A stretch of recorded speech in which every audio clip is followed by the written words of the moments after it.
Another day to keep trading simple and much easier. So this is Gbpusd on the weekly time frame. So this week the market managed to reach the fair value gap that we had previously marked. After price tapped into that zone, Gbpusd reacted strongly and started pushing aggressively to the upside.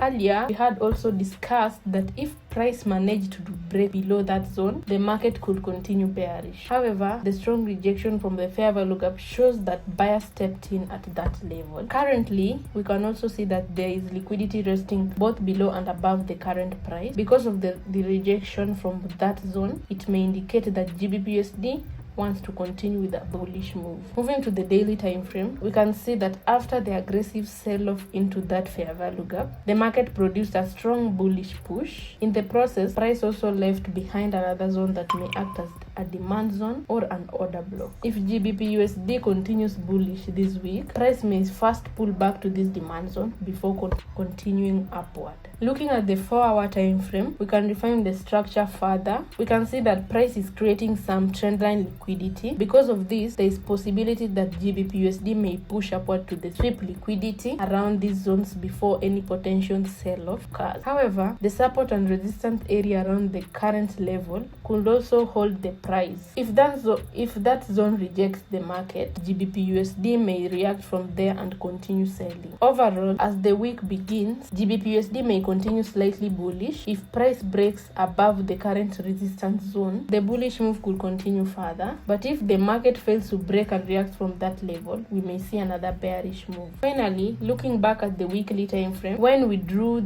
that Fibonacci retracement, you can see that price tapped into the optimal trade zone. This adds confidence that Gbpusd may start pushing upward from here. For now, the best approach is to wait for the market to open and see how price reacts from these key levels the next week. Bye.